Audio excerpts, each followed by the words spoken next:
আমি এই মুহূর্তে দাঁড়িয়ে আছি একেবারে সেন্ট্রাল লন্ডনে, যেখানে বেগম খালেদা জিয়ার চিকিৎসা হচ্ছে। আপনারা জানেন যে গত এক দশকে সবচেয়ে বেশি বাংলাদেশে যে শব্দটি আলোচনা হয়েছে সেটি হচ্ছে যে বেগম জিয়ার চিকিৎসা। বিএনপি আন্দোলন করছিল, সাধারণ মানুষের পক্ষ থেকেও বেগম খালেদা জিয়ার সুচিকিৎসার ব্যাপারে একটি দাবি ছিল। সেই চিকিৎসা করানোর জন্য বেগম খালেদা জিয়া গত ৮ জানুয়ারি লন্ডনে পৌঁছানোর পর এই হাসপাতালেই, এটি খুবই একটি অভিজাত হাসপাতাল, আপনারা এই বিল্ডিংটি দেখতে পাচ্ছেন, এবং এই হাসপাতালে তিনি চিকিৎসা শুরু করেন। আজকে ৮ তারিখের পরে আমরা যদি হিসাব করি, আজকে হচ্ছে চতুর্থ দিন। এই চতুর্থ দিন, আজকে এখানে উইকেন্ডে আসলে তেমন কোনো গুরুত্বপূর্ণ আপডেট পাওয়া যাবে না, কারণ এখানে উইকেন্ডে সব কিছু একটু স্লো থাকে।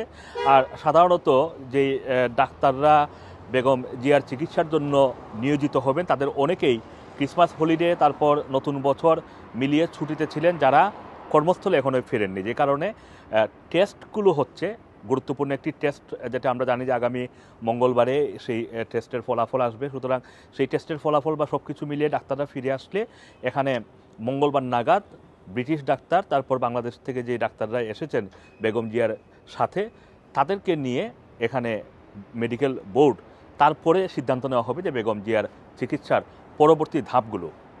এখানে আজকে শনিবার, এখন প্রায় দুপুর 1টা বাজে, এখন পর্যন্ত নেতাকর্মী কেউ আসেননি। সাধারণত প্রথম 3 দিন পর্যন্ত নেতাকর্মীদের একটি বেশ ভালো ভিড় ছিল এই এলাকায়।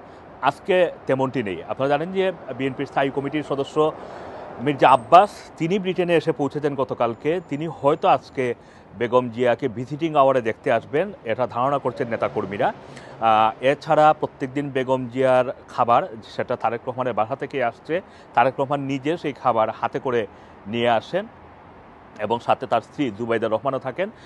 ভিতরে বেগম জিয়ার সাথে বেগম জিয়ার যে চিকিৎসক টিমের সদস্য, এর পাশাপাশি ওনার নাতনিদের কেউ না কেউ প্রত্যেকদিন ওনার সাথে পালা করে ভিতরে থাকছে, এটা আমরা জানতে পেরেছি একটি সূত্র থেকে।